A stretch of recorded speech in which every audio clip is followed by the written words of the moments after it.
ઓમ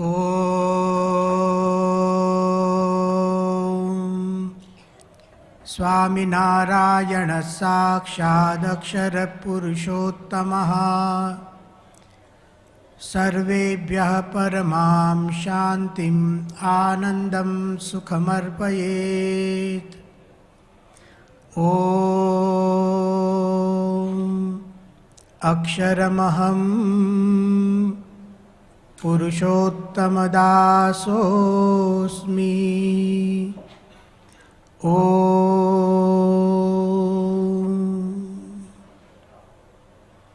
આપણે સૌ ખરેખર ખૂબ જ ભાગ્યશાળી છીએ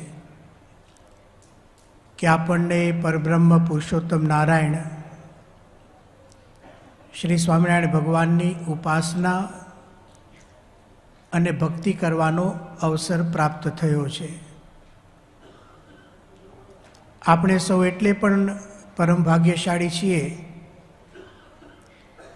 કે આપણને પુરુષોત્તમ નારાયણના અખંડ ધારક સંત, ગુણાતીત સંત, સાક્ષાત અક્ષર બ્રહ્મ એવા પ્રમુખ સ્વામી મહારાજનો અનેક વર્ષો સુધી લાભ મળ્યો. આપણે એટલે પણ ભાગ્યશાળી છીએ કે આજે પણ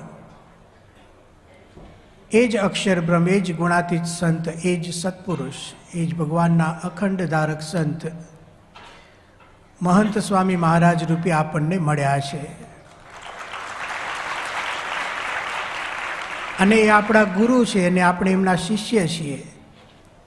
આ બહુ જ મોટી વાત છે. એની સાથે સાથે આપણે પણ એટલે પણ પરમ ભાગ્યશાળી છીએ કે સ્વામિનારાયણ ભગવાને પોતે જ જે સિદ્ધાંતની સ્થાપના કરી, વચનામૃતના પાને પાને જે સિદ્ધાંતને પ્રગટ કર્યો, સ્પષ્ટ કર્યો, પ્રતિપાદન કર્યું, પ્રસ્થાપિત કર્યો,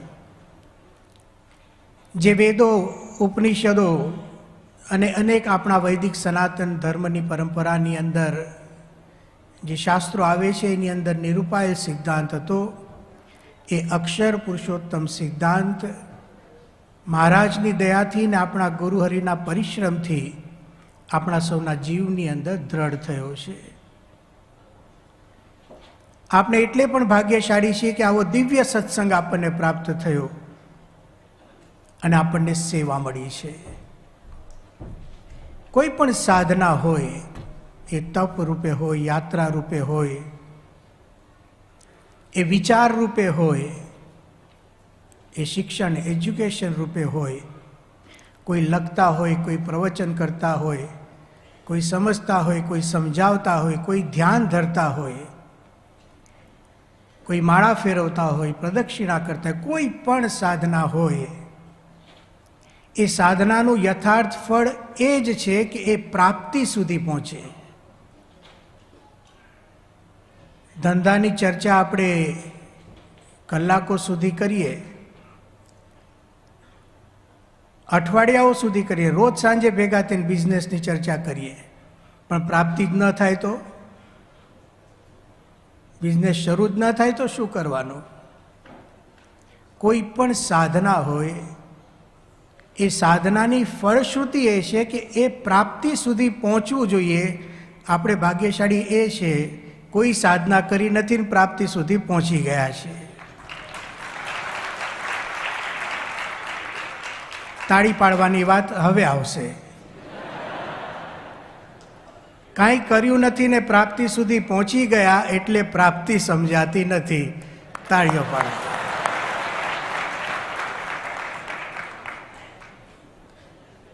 લૌકિક માર્ગમાં કોઈ વિશ્વાસની જરૂર પડતી નથી. રોજ એક્સિડન્ટ થાય છે, રોજ થાય છે, ખબર પણ છે, વાંચીએ પણ છીએ, બીજાને કહીએ પણ છીએ, નજરે પણ જોઈએ છીએ. ફ્લાઇટની અંદર અચાનક ફ્લાઇટ ઉડે અને હવાની અંદર ધડાકો થાય ને બધા જ મરી જાય. સાંભળી છે આ વાત? સાચી છે આ વાત? જેને ખોટી લાગતી હોય આંગળી ઊંચી કરો કે ફ્લાઇટ કોઈ દિવસ તૂટે જ નહીં. કારનો કોઈ દિવસ એક્સિડન્ટ થાય જ નહીં એમ કેટલા માને છે? કોઈ માનતું નથી. તોય રોજ બેસીએ છીએ. અરે બુદ્ધિશાળી છીએ કે કોણ છીએ? રેશનલ છીએ આપણે? કોઈ લોજિક જેવું સમજીએ છીએ કે નહીં? આને વિશ્વાસ કહેવાય. તર્ક એમ સમજાવશે કે ગાડીમાં એક્સિડન્ટ થાય એટલે ન બેસાય. વિશ્વાસ એમ સમજાવશે કે વાંધો નહીં, હું જે ગાડીમાં બેસું એનો તો એક્સિડન્ટ ક્યારેય નહીં થાય. અમારે મુંબઈની અંદર જૂનો સભા મંડપ અત્યારે છે, પણ જગ્યા બદલાઈ ગઈ છે. અક્ષરભુવન હતું અને એની અંદર પહેલા માળે બાપાએ બહુ જ લાભ આપ્યો. જેમ લંડન મંદિરની અંદર બાપા કેટલો સરસ લાભ આપતા પ્રમુખ સ્વામી મહારાજ, આજે મહંત સ્વામી મહારાજ લાભની મોટી દુકાન ખોલી છે. લાભનું સદાવ્રત ચાલે છે અત્યારે. જેને જેટલું જોતું એટલું લઈને જાઓ. તો મુંબઈની અંદર બાપા ખૂબ જ લાભ આપતા હતા. તો એમાં કેવું હતું કે જે સભા મંડપ હતો એમાં આખા 2 માળ કે 3 માળ સુધી આ સીલિંગ જેમ ઊંચું છે ને એમ સભા મંડપનું સીલિંગ બહુ 2 માળ ઊંચું હતું. અને 2 માળ ઉપર પંખા લગાડેલા હતા. અને બહુ જૂના સમયના પંખા તમે જોયા હોય તો એના રેગ્યુલેટર 6, 7 નંબર સુધી જતા હોય. અને એને નીચે જે પેલું આવે ને એ મિલિટરીના ટોપા જેવું હોય આટલું મોટું. જોયા છે આ પંખા તમે? રવિવારની સભા ચાલતી હતી, બધા નિરાતે પંખાની હવા ખાતા હતા. પંખો તો કોઈ દિવસ પડે જ નહીં, શક્ય જ નથી. કેમ? અમે તો લોજિકમાં માનીએ છીએ, અમે તો બુદ્ધિશાળી છીએ. પંખો તો કોઈ દિવસ પડે જ નહીં. અને એકદમ બધા ફટાફટ ઘરની અંદર જઈએ, સીધી સ્વિચ પાડવાની. ચાલુ રવિ સભામાં આધ્યાત્મિક ક્રિયા હતી આ તો. એમાં ખબર નહીં ભગવાનનું કરવું અને પંખો છટક્યો ઉપરથી અને પડ્યો. ઇન્ડિયામાં તો આવું બહુ જ બને. હા, નોર્મલ છે અમારા માટે તો. એ જે પડ્યો આપણે એક કાર્યકરના ખભા ઉપર પડ્યો, જમણા ખભા ઉપર. તો ડાબા પગે તો અડધો હાથ કપાયેલો જ હતો એટલે હતો જ નહીં. અને એક સાજો હતો ને એ ખભા ઉપર પડ્યો. અમે તમને એક દાખલો આપ્યો કે પંખા પડતા હોય છે. હવે તમે જ્યારે જ્યારે પંખા નીચે બેસો ને ત્યારે ધ્યાન રાખજો.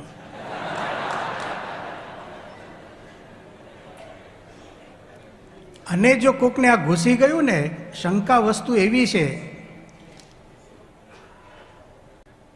એ પાગલ થઈ જાય. એટલે જેટલા પંખા જોઈએ ને ત્યાંથી દૂર ચાલે. કેમ કે પડ્યો હતો એક પંખો પડ્યો હતો. અને જેને જોયું હોય ને એને તો એમ જ થાય. સમજાવવાની વાત એ છે, લૌકિક માર્ગની અંદર કોઈને કહેવું પડતું નથી કે વિશ્વાસ રાખો, વિશ્વાસ રાખો, વિશ્વાસ રાખો. અને બાપા બિચારા કેટલું કહે છે આપણને કે પ્રાપ્તિ તો જ સમજાશે, વિશ્વાસ વગર શક્ય નથી. એનું કારણ શું છે? બહુ જ એક સામાન્ય રીતે સમજાવી વાત છે. બાપા આજે સવારે પણ ખૂબ સરસ વાત કરી હતી કે જે વસ્તુ આપણી ઇન્દ્રિયોનો વિષય નથી, આપણે ટેવાયેલા છીએ માનવા. કઈ રીતે માનીએ છીએ? આપણી સ્વાભાવિક ટેવ કેવી છે કે 5 આપણી જ્ઞાનેન્દ્રિયો, 5 આપણી કર્મેન્દ્રિય, 4 આપણા અંતઃકરણ, પણ આપણે 4 કરતાં એક મન સમજીએ એટલે કે બુદ્ધિ સમજીએ. એનાથી જેટલું આપણે પ્રાપ્ત કરી શકીએ આ ઇન્દ્રિયોને અંતઃકરણ, મારા જેવા શબ્દ વાપર્યા છે વચનામૃતમાં, એનાથી જેટલું પ્રાપ્ત કરી શકીએ એને જ સત્ય કહેવાય. એનું જ અસ્તિત્વ આ ભૂમંડળ પર હોઈ શકે, આવી આપણી માન્યતા છે. અને આજ મોટાભાગના નાસ્તિકો છે આ પ્રકારનું માને પણ છે. ઇન્દ્રિયાતીત કોઈ વસ્તુ હોઈ શકે. યતો વાચો નિવર્તન્તે અપ્રાપ્ય મનસા સહ. અમુક વસ્તુ એવી છે કે જ્યાં મન પણ પહોંચી શકતું નથી. એક સીધો જ દાખલો છે. અત્યાર સુધી જે વસ્તુને અનુભવી ન હોય તમે યાદ કરી બતાવો. યાદ કરી બતાવો. એને મનમાં ચિત્ર યાદ કરો. હા, જે અનુભવ્યું છે હું કહીશ કે તમે કોમ્પ્યુટર યાદ કરો તો યાદ આવશે. અનુભવ્યું છે ને. હું તમને એમ કહું કે તમારા ગામનું ઝાડ યાદ કરો તો એ યાદ આવશે. આપણે દેશની અંદર નદીઓના કિનારે ઝાડ હોય, ભલે ઘણી નદીઓમાં પાણી ન હોય, યાદ આવે કે નહીં? જે વસ્તુનો ક્યારેય અનુભવ 5 જ્ઞાનેન્દ્રિયે કર્યો નથી, 4 અંતઃકરણોએ કર્યો નથી, 5 કર્મેન્દ્રિયના માટે પ્રવૃત્ત થઈ નથી, શું આપણે એને ઇન્દ્રિયથી ગ્રહણ કરી શકવાના? શું બુદ્ધિનો પ્રયોગ શક્ય જ કેવી રીતે છે? ત્યારે વિશ્વાસ કામ લાગે છે. ચંદ્ર ઉપર માણસ જઈ શકે છે એ બાબત સાચી છે કે ખોટી છે? જે લોકો સાચી કહેતા હોય જરા એકવાર આંગળી ઊંચી કરજો. ચંદ્ર ઉપર માણસ જઈ શકે છે? હજી ઘણા આમ કરે છે. લગભગ બધા માને છે. ફરીથી હાથ ઊંચા કરજો. કેટલા ચંદ્ર ઉપર ગયા છે?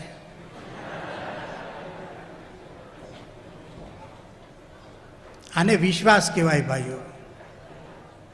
જે લોકોએ કોઈ તપ નથી કર્યા, કોઈ સાધના કરી નથી, કોઈ જીવનની અંદર સંયમ અપનાવ્યો નથી, એક સ્થૂળ વાત છે. ચંદ્ર તો એક સ્થૂળ બાબત છે.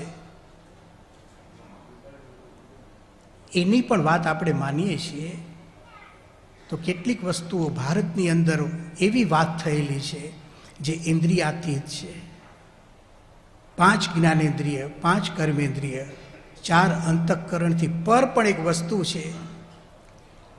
જેણે આ ઇન્દ્રિયો બનાવી, જેને આ અંતઃકરણ બનાવ્યા, જેમણે આ મનુષ્ય શરીર આપ્યું, એ ભગવાન છે. એમના અસ્તિત્વનો સ્વીકાર કરવો, એનાથી આગળ આપણે છે ને વિચારવામાં સમય જાય છે. એટલે બાપા આજ સવારે બોલતા હતા ને તો એમનો ભાવાર્થ બહુ સ્પષ્ટ હતો કે ગમે એટલો વિચાર કરો, ગમે એટલી બુદ્ધિ, કે બધું નકામું છે એવું સ્વામી બોલ્યા. હવે આપણને એ જ કામનું લાગે છે.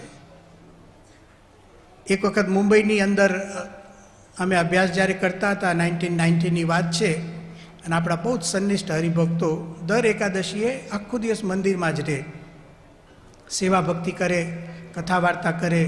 આપણા કનુ સ્વામી ત્યાં પાર્લાની અંદર રહેતા, એ પછી બીજી ભટ્ટ કરીને હતા, બીજા કનુભાઈ ભટ્ટ કરીને હતા, ઘણા બધા હરિભક્તો, બધા વડીલ હરિભક્તો આખો દિવસ સવારે શણગાર આરતી આવે અને સાંજે સંધ્યા આરતી કરીને જાય.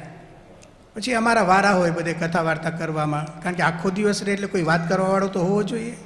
અમે ભણવાવાળા 5-6 સંતો હતા, બધા કલાક બેસે એમની સાથે. એક દિવસ શું થયું ખબર નહીં, તે હરિભક્તો આવ્યા ને અમને કે આજે તો અમને ન સમજાય એવી વાત કરો. અમે કહ્યું કેમ? એ કે ફલાણા વક્તા અમારે ત્યાં આવે છે ને મુંબઈની અંદર, એટલી સરસ વાતો કરે છે, કંઈ સમજાતું જ નથી. એટલે સરસ વાતો કંઈ સમજાતું કેમ નથી? ઘણાને શોખ હોય છે, તાર્કિક વાતો થાય, આમથી તર્ક આવે ને આમથી આવે, અને એવા ફંગોળાય ને વિચારો આમથી આમ. ઊભો થાય ને ત્યારે કંઈ ખબર જ ન હોય, કપડાં પહેરેલા છે કે નથી પહેરેલા, ઊભો છું કે બેઠેલો છું, ચાલું છું કે બોલું છું, કઈ અવસ્થામાં છું, કાંઈ ખબર ન પડે. કોઈ પણ સાધન પ્રાપ્તિ સુધી પહોંચવું જોઈએ, અને એ પ્રાપ્તિને સમજવા માટે વિશ્વાસ હોવો જોઈએ. સ્વામિનારાયણ ભગવાન સારંગપુરના 18મા વચનામૃતમાં કહે છે કે કોઈક શ્રદ્ધાવાન પુરુષ હોય અને એને સાચા સંતનો સંગ મળે, અને એ સંતના વચનને વિશે શ્રદ્ધાવાન થાય, તો શાસ્ત્રની અંદર જેટલા કલ્યાણકારી ગુણ લખ્યા છે ને એ બધા જ ગુણ એને વિશે આવે. હવે આમાં 50% વાત તો ક્લિયર છે કે શ્રદ્ધાવાન સંત એનો સંગ થાય. પહેલા 50%માં કદાચ પ્રશ્ન હોય, બધાની વાત આપણે નથી કરતા, મારા જેવાની વાત છે કે શ્રદ્ધાવાન પોતે હોય અને શ્રદ્ધાવાન સંતનો સંગ થાય. આજે આપણને એક શ્રદ્ધાવાન સંત, આમ તો પોતે અક્ષર બ્રહ્મ છે, એમનું જ્ઞાન નિત્ય પ્રકાશિત જ્ઞાન છે,